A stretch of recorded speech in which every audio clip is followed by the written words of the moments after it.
Assalamualaikum warahmatullahi wabarakatuh. Apa kabar adik-adik? Semoga senantiasa sehat dan semangat.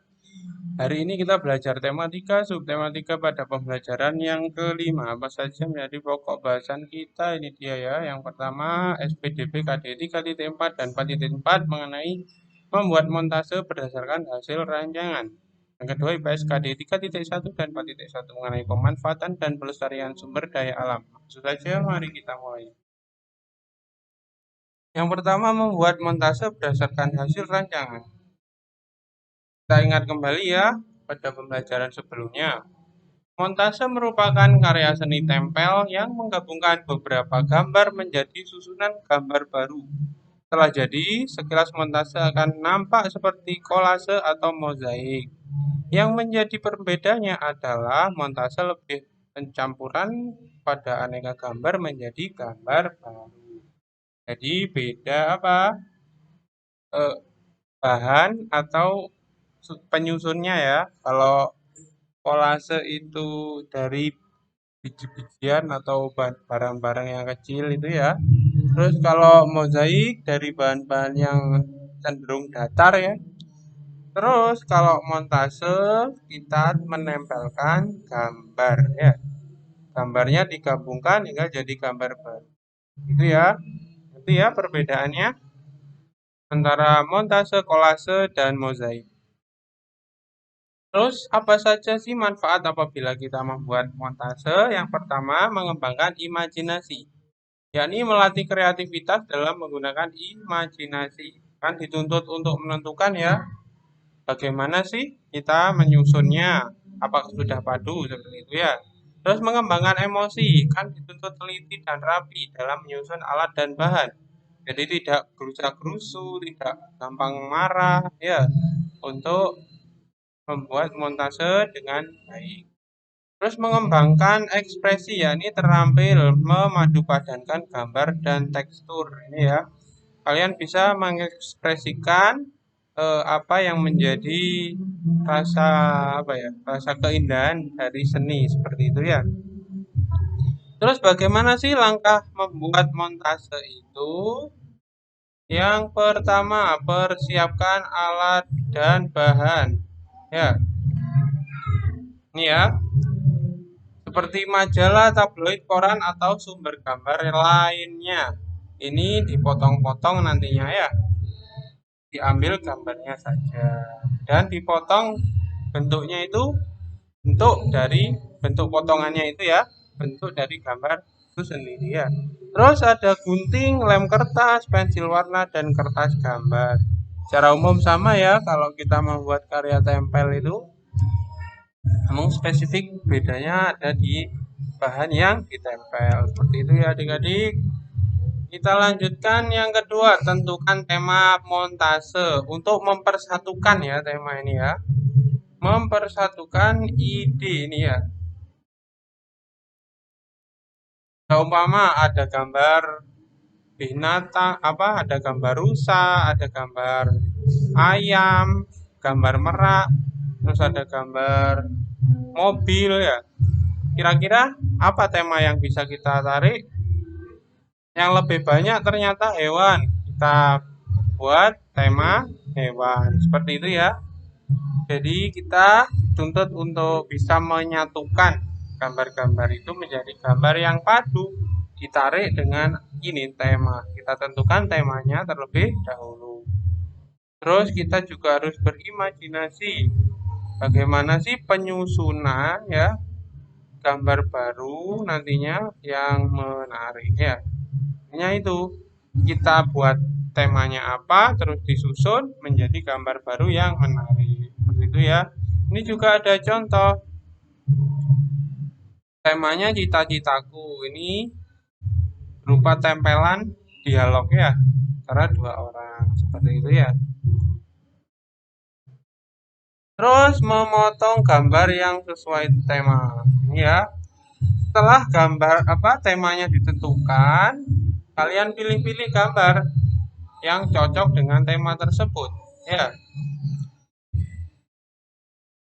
Tentunya mengikuti pola gambar yang ada ya. Tidak boleh nanti pas gambar pohon Terus daunnya kotak, itu kan nggak boleh ya. Terus kalian juga harus berhati-hati ya karena menggunakan benda tajam seperti gunting ataupun cutter ataupun silet itu kan berbahaya ya kalau tidak hati-hati. Mungkin kalian bisa meminta bantuan dari ayah, ibu atau saudara yang lebih gede ya untuk memotong gambar. Terus potongan itu harus rapi. Untuk apa? Untuk memperindah tampilan. Ya, sebaiknya setelah memotong dirapikan ya pinggir-pinggirnya itu kan biasanya ada yang jelek itu dirapikan lagi. Terus disimpan di tempat yang baik agar tidak tergeser dan hilang. Seperti itu ya. Langkah selanjutnya adalah merekatkan gambar. Setelah gambar terpotong semua, tempelkan pada kertas ini ya medianya agar lebih hidup. Potong dengan sesuai rancangan desain ya. Jadi gambarnya itu sesuai penataannya ya. Direkatkan pakai apa? Pakai lem kertas ya. Nanti penataannya itu sesuai imajinasi kalian masing-masing ya. Jadi terus beri warna, yakni pemberian warna dan artiran dengan tujuan membuatnya lebih menarik ya. Kalian bisa menggunakan pensil warna atau krayon. Ya, gunakan seperlunya saja agar tidak mendominasi gambar yang sudah ditempel. Ya, ini ada gambar jerapah, terus kalian kasih warna apa? Warna sungai ini contohnya ya, seperti itu ya. Untuk menambah saja ya, jangan sampai mendominasi. Seperti itu ya. Terus kita lanjut ke pembahasan yang kedua, pemanfaatan dan pelestarian sumber daya alam pada pelajaran IPS ya. Ya, ini dia pembahasan kita ya.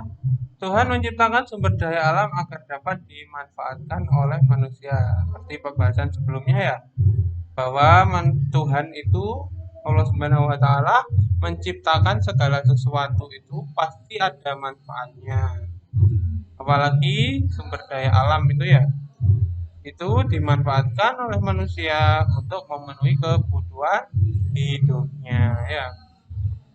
Kita tidak boleh hanya mengambil saja, tidak boleh memanfaatkannya tok. Kita harus juga menjaga keseimbangan dan kelestarian sumber daya alam tersebut ya.